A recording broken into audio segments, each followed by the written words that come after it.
সেটা হলো তোমরা দেখবা আর কিছুদিন পরে এই মাসে বা এই যে মাস আগে আমাদের দেশে প্রায় টেলিভিশন স্ক্রিনের নিচে দেখা যেত যে আজকে বজ্রপাতে আবার ছেলে মাঠের মাঝখানে মারা গেছে।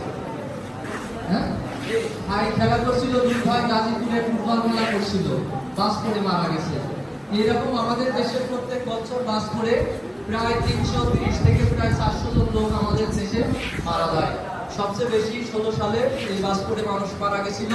এরপর থেকে কন্টিনিউয়াস এভাবে বাস পড়ে আমাদের বাংলাদেশের কৃষক, বিশেষ করে যারা মাঠের মাঝখানে যেসব কৃষকরা থাকে, মানুষ থাকে, যারা এই খোলা মাঠে খেলাধুলা করে, তারা সবচেয়ে বেশি মারা যায়। কারা মারা যায় সবচেয়ে বেশি? কৃষক সবচেয়ে বেশি মারা যায়।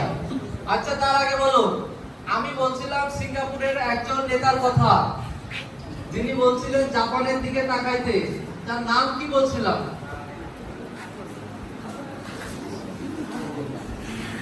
বলতে পারবে?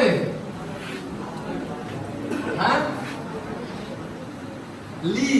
তারপরের এটা বলতে পারবে কেউ? প্রথম অক্ষর আছে লি। কেউ বলতে পারবে না? এখন আমার কথা শোনা হয়নি নাকি? বলছিলাম লি কুইয়েনের কথা। ঠিক আছে, তো আমরা যে